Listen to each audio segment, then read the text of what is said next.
Nivetha Thomas గురించి ప్రత్యేకంగా పరిచయం చేయాల్సిన అవసరం లేదు. ఈ బ్యూటీ జెంటిల్మెన్ సినిమాతో టాలీవుడ్ ఇండస్ట్రీకి హీరోయిన్ గా పరిచయమైంది. ఆ తర్వాత నిన్ను కోరి, జైలు అవకాశం వంటి అనేక సినిమాల్లో హీరోయిన్ గా అవకాశాలను దక్కించుకుంది. ఈ సినిమాల్లో ఎంతో అందంగా, సన్నగా కనిపించిన ఈ బ్యూటీ ఇప్పుడు కాస్త బొద్దుగా తయారైంది. దీంతో నివేదాను చూసిన నెటిజన్స్ ఏమైంది, ఇంత లావుగా తయారైంది ఏంటి, నివేదాకు ఏమైనా ఆరోగ్య సమస్యలున్నాయా, అందుకే ఇలా లావుగా తయారైందని పలువురు కామెంట్లు చేస్తున్నారు. అంతేకాదు నివేదా లుక్ పైన ట్రోల్స్ కూడా చేస్తున్నారు.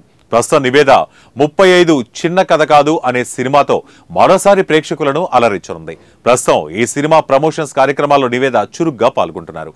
ఈ కార్యక్రమాల్లో నివేదాను కొంతమంది ఇంత లావుగా తయారవేంటి అని ప్రశ్నించగా ఆ ప్రశ్నలను దాటవేస్తోంది. అయితే నివేదా తన తదుపరి సినిమా ప్రాజెక్టు కోసమే ఇలా బరువు పెరిగింది కావచ్చు అని, ఆ సినిమాలో ఏదైనా డిఫరెంట్ రోల్లో నటిస్తుందేమోనని కామెంట్స్ చేస్తున్నారు నెటిజన్స్.